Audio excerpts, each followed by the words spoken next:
Well everyone, I've totally stripped the forks out. I'm just telling you what I'm doing. I haven't really done much video of me doing it. Stripped the forks out, cleaned the forks, lowered it by 2 rings, which is probably 10mm in height, so it's still 10mm to go if I wanted to, not lower it, raise the front end I should say. It means lower the forks down but raise the front end.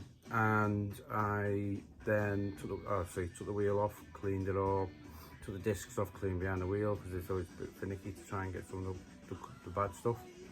Put them all back on, clean the calipers, check the pads, bolted it all back up. Now these Owens forks, quite a few little bits and bobs to put back on because the forks itself are designed to fit most bikes, and then you just buy little adapter bits for like how the fender fits on and how your caliper will fit on and stuff like that anyway. But I stripped it all down to clean it all around it, and you know, because you can't clean right to the edge of everything, you can only get as far as you can. So then I cleaned all behind where the headstock is, and before putting on the clock mount, and it also holds the mirrors on. It's a bit of a stay for holding the whole fairing on and foot fairing on and everything. But I'll show you. I'll turn around the camera around and I'll show you what I've done and how she's starting to look. She's quite a beauty really. Not many made, mainly made for racing, so there's not a massive amount of electronics on it. There's a good electronics at the time of its day. It was one of the best because in this form, it's not standard road trim. This has got the performance pack as well. So this means it's got a carbon airbox, slightly fed in differently, and an extra 4 injectors. So it's got 8 injectors on this one. That was to help fuel, and nowadays you tend to use a second throttle body to do it and just have 1 injector. Sometimes to go back to 8 injectors, like my H2 have. ZR14 didn't. 8 injectors is probably more controllable. There's only so much air you can restrict on the other one, and then you got to be. Yeah. Anyway, I'm not a fueling man, but I'll turn it around and I'll show you how I got on. Okay. See you in a bit. Right, here we go. Front end of it. A bit like the R1, but the headlamps are actually smaller. That's how you can tell. A lot of people say, oh, you've got an R1, because sometimes they mistake the 7 for a 1. It's definitely 7, obviously. So that's what I've done. Obviously on this bike we've got Owens forks, and on this particular machine we've got AP Racing 6-pot calipers. Now this is before they went to what do you call it, radial mounted calipers. I didn't get that. Could you try again? Oh, stupid phone. But you can see by this little bracket here, it's for the fender, you know, it's bolted on separately, and that's for the fender. Yeah, pretty much got it going together. Mirrors on, everything. When you come to the cockpit, you'll see there's not a vast amount there to thingy. There's, as I say, you got your clock, your rev counter, digital speedo on this if you want it, or if you just set it as a clock. There, as I say, there's no ABS, no traction control. It's all before that. Or is your lights is on and off. This was before you had to have them on permanently, so you can turn it completely off. My electronic gear change and my map switch is there. I lowered by 2 rings, so we've still got 2 rings on the out height, so I can put the forks a bit lower if I wanted to. AP Racing brake master cylinder. Now this, you can do 1 finger braking with this, you know, that's fully on. You know, these brakes are phenomenal. So, and I've not done anything to the tank, it's not been polished or anything yet, but if you want a quick look at the tank, that's been covered up for over a year there. They've got the twin things there for was when they were in endurance racing, and they filled fuel a lot quicker. They had 2 fills, on the Endurance. But yeah, that's as far as I've got. I've got the back end to do tomorrow. Battery in first before, and then there's a seat bracket mount goes over the top of the battery, and wire up me electronic gear change, get those wires fed so that they're not going to be in the way. And this is the remainder, this is the tail lights obviously, and 2 remaining earths that were actually wired to the alarm, which I will do something with anyway, probably earth them to something. I've got to clean the back end up, I've got to clean the bottom end of the wheel and everything, so I might take it out, I might not, I'm not too sure, depending on how much access I get to it.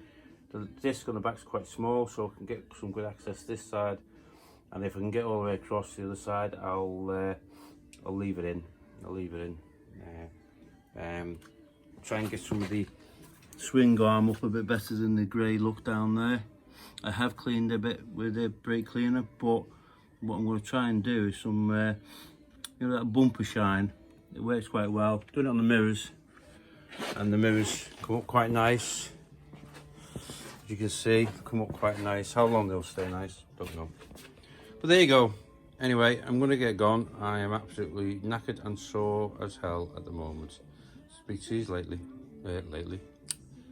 shortly, again soon, whatever. Hi all. I am now going to, I've fitted the battery, and I have then sorted out a couple of wiring. There is a wire that has to, if you want full power out of these machines, you have to earth it to the battery or the chassis, preferably the battery. Partly because these were only revved up to a certain RPM. Unless you did that, this is class code sprint mode, which means short roundy. If you want to do endurance, they sort of reduce the RPM a little bit because of the length of track they're actually riding on. Now, what I've done, I've put it in sprint mode, so I've set it because I wanted to make sure.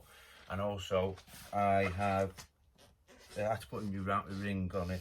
I've also put in a little lead so I can actually keep the bike on an Optimate rather than keep taking, because with these I have to take the whole seat cowl. Rear seat cowl comes off with the seat because the seat is on the seat cowl with these. So to do that, you've got to loosen it off to get to the battery, and then you potentially could damage it. So I thought, well, I'll have a little thing in line so it's easier just to plug in. It'll check the condition of the battery and keep it topped up and stuff as we need. Now, she's all ready to start up. I've not started her yet. Keys in the ignition ready. Put a bit of fuel in. I've left the fuel cap off as a little point, as it was rather oxidized up and corroded a bit, so I'm going to strip the cap, clean it and put it all back together. So I've got a cover over the top at the moment to potentially stop any fumes coming out, which is not going to be running for long. And there's not a lot of fuel in there. Put a bit in, but not enough to, any splashback or anything, depending. When we start it, we should hear a few clicks on the machine, and you should hear the fuel pump prime when we first turn the ignition on. Because my electronic gear change tests its ECU, which must have some relays, a click or whatever inside, and the throttle blipper that's fitted to this bike will also do the same. So it's a bit of a telltale to say that they're connected if they click as you do it. What else is to say? Not a lot. I think we'll just get on with it. Right, I'm leaving the kill switch off for now, so I'm going to just go through everything and check everything. Right, ignition on. Lights have come on because I've not turned them off. That's off. One stage, looks like we've got a bulb out there. Oh no, the whole side's out there. I'm going to check that. And then that one there, unless it's one of those fancy ones. Yeah, it's just a bulb out. Dip beam, main beam. Now, when a flash, yeah, that bulb, we've got one little bulb out, so we'll change that, because as I say, it looks quite trick really, but that's quite good. I like that. Anyway, lights seem to be working except for that bulb.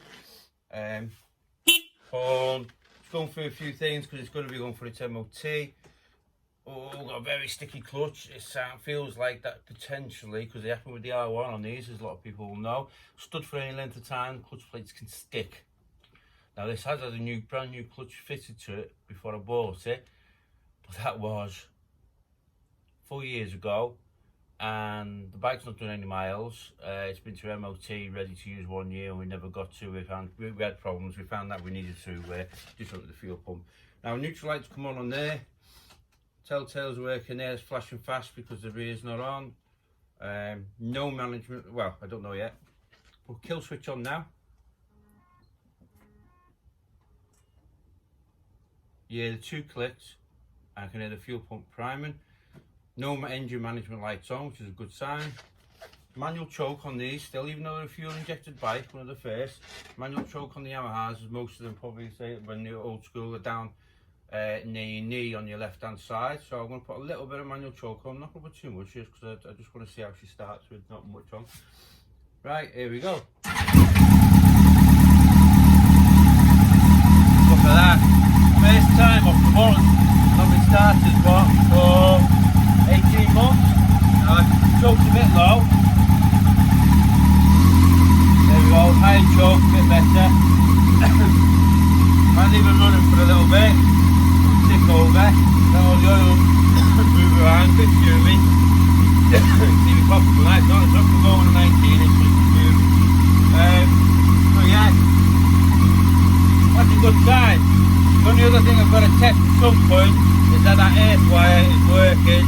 Make sure it doesn't stop out at low RPM. It should go pretty much go up to, well, there's no red line on the pop. You've got 14,000 there, and if you want, you've got 15,000.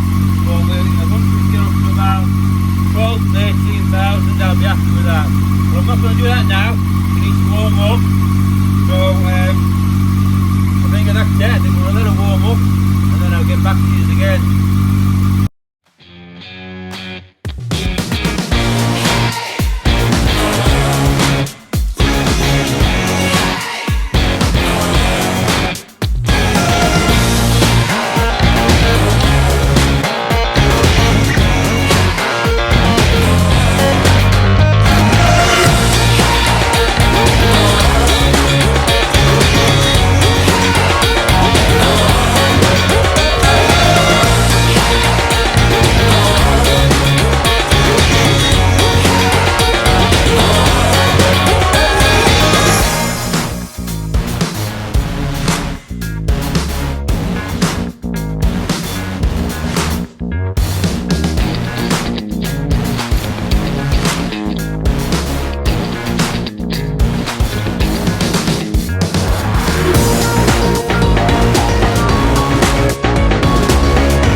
Hi all, yes, I have done all the little bits on the R7.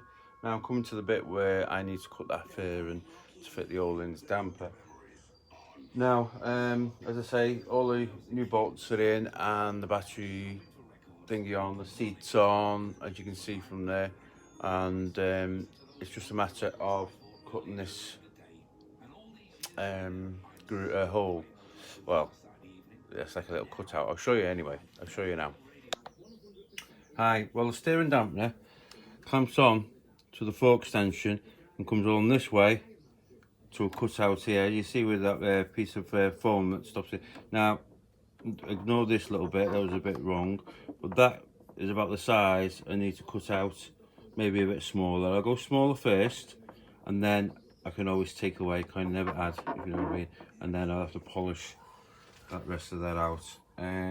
Yeah, so that's what I'm doing. I'm just in the process of taking the fairing off.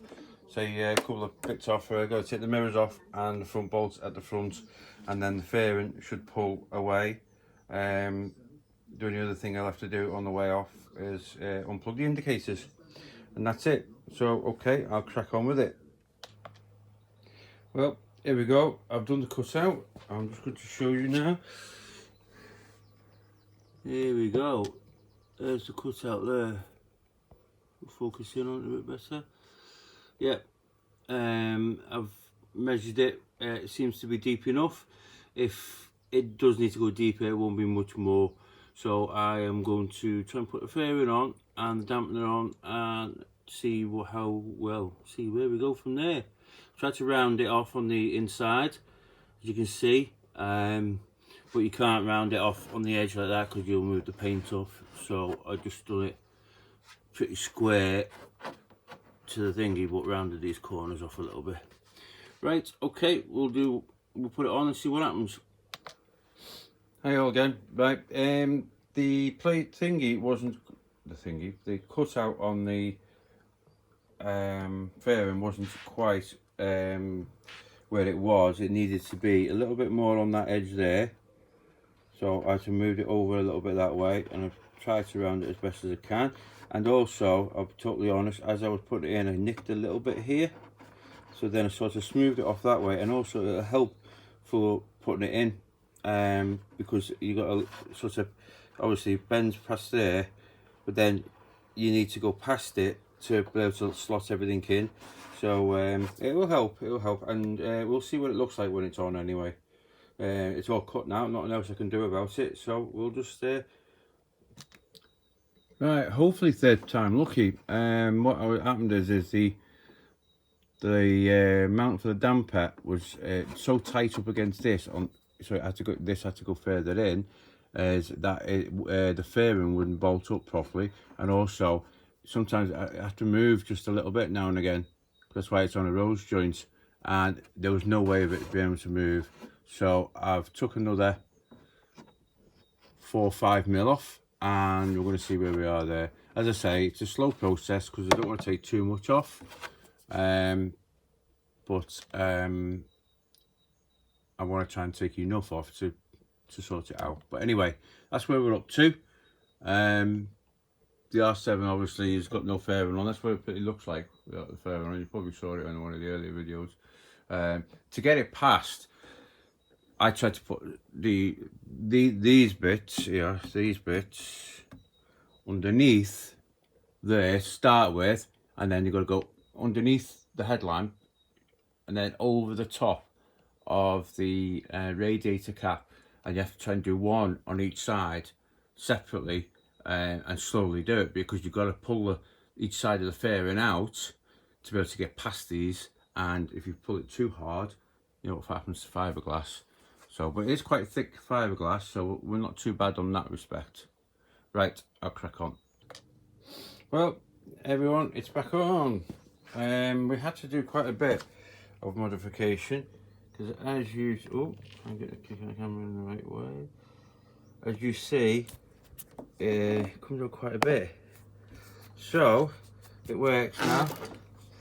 So let's see the little bit of movement it needed in it. But that's working now.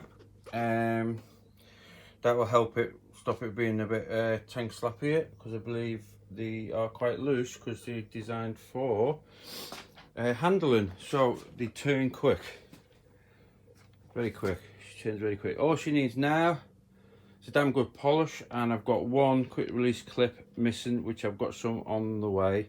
I've got a full set in case they're slightly different the ones on. So there we go. That's it. R7 done. Something I should have done years ago. Oh, yeah, as I was saying just then, it's something I should have done years ago. I stripped it down about a year and a half ago to take the alarm off. And I had to obviously undo the loom completely to try and trace where all the alarm wires went and which ones can be removed and which ones have to be linked. Anyway, done that. So the only reason I've done that is the alarm never worked. And where it was mounted actually on, believe it or not, just the under tray at the back, which is just plastic. And the weight of it, when you're really going for it, you could see that it was bouncing up and down a bit. So I had to take the weight off it, so I decided to do that, and also move where my pro shift gear change went. So she's all back together with the seat, everything. Ready for the MOT. Unfortunately, a large number plate on for MOT, which is what you should have legally, but they do look a bit silly on some bikes, especially this bike, because it looks like a dinner plate on the back. But anyway, that's what you have to have. So it's on, ready for MOT. Everything works, all the lights works, the front brakes are phenomenal. It's only like a one finger job. I'd be interested to know what the kilogram force is on that. Now on my ZX7R, I think we said it was about 140 kilograms force, kilo force, and he said that was fine for that particular bike, for the weight of the bike.